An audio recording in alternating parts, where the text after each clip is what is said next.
21 September প্রাক্তন British intelligence officer ও আইবির deputy director RMO কাউর নেতৃত্বে ভারতে প্রতিষ্ঠা লাভ করে রিসার্চ অ্যান্ড অ্যানালাইসিস উইং বা রক। এর প্রধান কাজ হল বিদেশি গোপন গোয়েন্দা তথ্য সংগ্রহ, কাউন্টার এবং গোপন অপারেশন চালানো। পার্শ্ববর্তী দেশসমূহ যাদের সাথে ভারতের জাতীয় নিরাপত্তা জড়িত, তাদের রাজনৈতিক ও সামরিক কার্যকলাপ পর্যবেক্ষণের মাধ্যমে ওইসব দেশের বৈদেশিক নীতি নির্ধারণে ভূমিকা রাখাও রয়ের অন্যতম কাজ। এশিয়া সহ বিশ্বের অনেক দেশে রয়ের এজেন্ট রয়েছে। সবচেয়ে মজার তথ্য হচ্ছে র তাদের যাবতীয় গোয়েন্দা প্রযুক্তি ও অস্ত্র শস্ত্রের জন্য মোসাদের সহযোগিতা পেয়ে থাকে। নাম্বার 9, ডিজিএসি। ডিজিএসি ফ্রান্সের বৈদেশিক গোয়েন্দা সংস্থা। বিভিন্ন দেশে রাজনৈতিক প্রভাব এবং কাউন্টার ইন্টেলিজেন্স অপারেশনে ডিজিএসি, ডিজিএসআই নামক আরেকটি সংস্থার সাথে একসাথে কাজ করে। এর প্রধান কাজ হল বাহিনী দেশের বিভিন্ন সূত্র থেকে গোয়েন্দা তথ্য সংগ্রহ এবং তার মিলিটারি এবং নীতি নির্ধারকদেরকে সরবরাহ করা। ডিজিএসিতে কাজ করেন প্রায় 5,000-এর বেশি কর্মকর্তা। এর সদর দপ্তর প্যারিসে। নাম্বার 10, এএসআইএস। এএসআইএস অস্ট্রেলিয়ার সরকারি গোয়েন্দা সংস্থা, যার কাজ হল গোয়েন্দা তথ্য সংগ্রহ করা, কাউন্টার ইন্টেলিজেন্স কার্যক্রম এবং বিদেশি গোয়েন্দা সংস্থাগুলোর সাথে সহায়তামূলক কাজ করা। এই সংস্থাটি 20 বছর পর্যন্ত গঠন ছিল, এমনকি অস্ট্রেলিয়ার সরকারও এই এজেন্সি সম্পর্কে জানত না। এর প্রধান কাজ হল এশিয়া এবং প্রশান্ত মহাসাগরীয় এলাকার গোয়েন্দা তথ্য সংগ্রহ। এই কাজের জন্য বিভিন্ন দেশে এজেন্ট নিয়োগ দিয়ে রেখেছে এএসআইএস।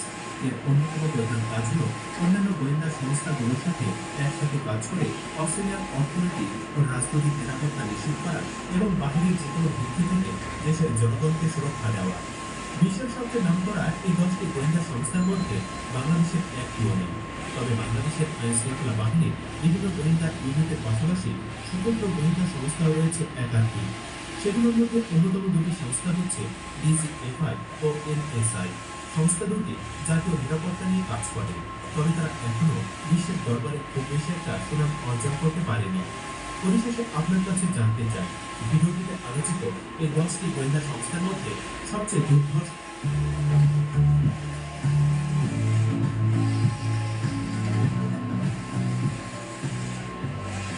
2023 সালের 18 জুন কানাডার ব্রিটিশ কলম্বিয়া রাজ্যে ভারতীয় বংশোদ্ভূত শিখ নেতা হারদীপ সিং নির্যাতকে নির্মমভাবে গুলি করে হত্যা করা হয়। কানাডার প্রধানমন্ত্রী জাস্টিন ট্রুডো অভিযোগ করেন, ভারতীয় সরকারি এজেন্টরা এই হত্যাকাণ্ডের সঙ্গে জড়িত ছিল।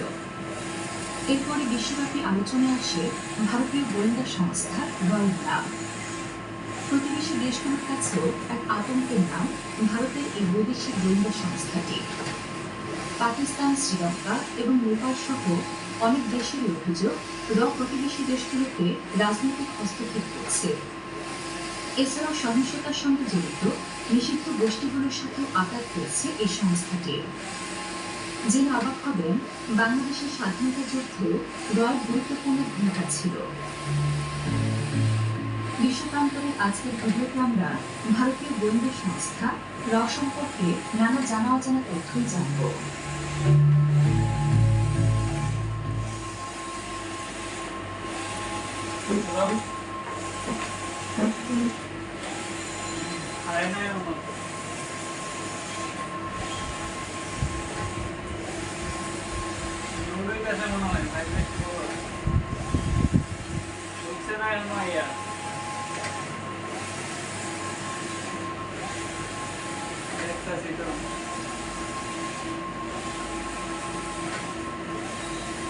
কত সাইজ কত আইলো হ্যাঁ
রিংগেট টান দে তো রিংগেট টান দে